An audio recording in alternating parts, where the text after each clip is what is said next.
Hello guys and welcome back my YouTube channel यार educational hub. तो इस video में आप सभी का स्वागत करता हूं और मैं लेकर आया हूं आप लोगों के लिए एक बहुत ही इंपॉर्टेंट न्यूज़। जैसा कि मैं आपको बताऊं कि जितने भी फार्मेसी हैं, कुछ दिन पहले मैंने एक वीडियो अपलोड की थी बी फार्मा और डी फार्मा को लेकर डिफरेंसेस।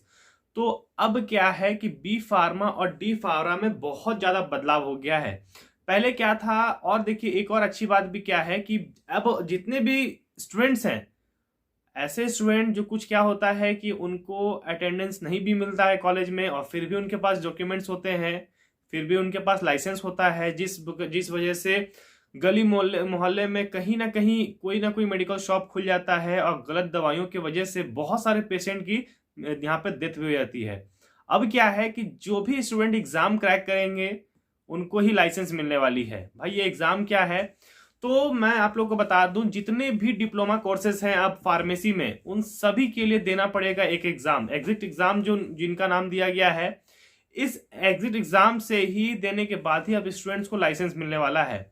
जैसा कि आप देख सकते हो यहाँ पर कि अब एग्जाम होगा और उसके बाद आप लोग को एग्जिट एग्जाम देना पड़ेगा, देन उसके बाद ही लाइसेंस मिल पाएगा। पहले क्या था, डी फार्मा होता था, आप किसी भी कॉलेज में एग्जाम ले लेते थे, कहीं कहीं क्या होता है पैसे देकर भी आपको लाइसेंस मिल जाता है। बट अब सरकार इस पे शिकंजा कस रही है और जितने भी कॉलेज इस तरह से जो धंधा करते हैं, डी फार्मेसी और फार्मेसी को आगे बढ़ाते हैं और लाइसेंस देते हैं, उन सभी पे शिकंजा कसते हुए सभी पे रोक लगा दी जा रही है। तो अब क्या होगा कि जब भी आप डी फार्मेसी करने जाओगे, अब आपको एक एग्जाम देना पड़ेगा। जैसे बीएड करने के लिए सीटेट का एग्जाम होता है, उसके बाद ही आप आगे बढ़ सकते हो। तो जो फाइनल एग्जाम होता है उसके बाद ही आपको आगे जाने की अनुमति मिलती है। उसी तरह से डी फार्मेसी में भी ऐसा हो गया है कि अब आपको फार्मेसी करने के बाद एक एग्जाम देना पड़ेगा, एग्जाम पास होने पड़ेगा, तभी आपको यहाँ पर डी फार्मेसी की डिग्री मिलने वाली है, वरना आपको डिग्री नहीं मिलेगी। बी फार्मेसी जो है वो आपका ग्रेजुएट डिग्री है, ग्रेजुएशन डिग्री है, तो हो सकता है कि उसमें भी ये एग्जाम ली जाए। और मैं आपको एक बता दूं, झारखंड में लगभग 20 से ज्यादा कॉलेजेस की मान्यता जो है उसको रद्द कर दी गई है। किसी ना किसी कारण की वजह से उनकी मान्यता को है वो रद्द की गई है, ठीक है। तो ये भी बहुत ही ज्यादा, अभी समझ लीजिए कि सरकार शिक्षा की ओर बढ़ रही है। और मैं आपसे एक और बात कहता हूं कि प्लीज से प्लीज कोशिश कीजिए आप लोग कि जल्द से जल्द जितनी भी चीज हो वो अचीव कर लें। कोई इंतजार में ना बैठे कि मैं ये करूंगा, मैं वो करूंगा।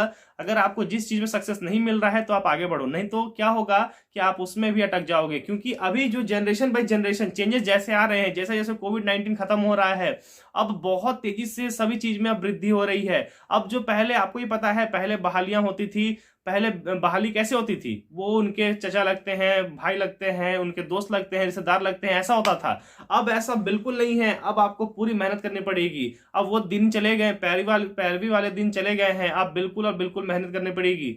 तो बिल्कुल ध्यान दीजिए। दूसरी बात, हमारे यूट्यूब चैनल पे आप लोगों के लिए सेशंस कराए जा रहे हैं नीट 2022 के लिए एंड झारखंड कंबाइंड 2022 के लिए। तो जितने भी क्वेश्चन सीरीज करवाए जा रहे हैं बहुत ही इंपॉर्टेंट है, तो बिल्कुल उसको ध्यान दीजिएगा आप लोग। अब बना के सॉल्व कीजिए, जिनको भी प्रॉब्लम है वो बिल्कुल कमेंट करके पूछ सकते हैं अपना आंसर। और हमारे टेलीग्राम ग्रुप को ज्वाइन कर सकते हैं, इंस्टाग्राम ग्रुप को ज्वाइन कर सकते हैं। मिलते हैं आप सभी से नेक्स्ट वीडियो, तब तक के लिए।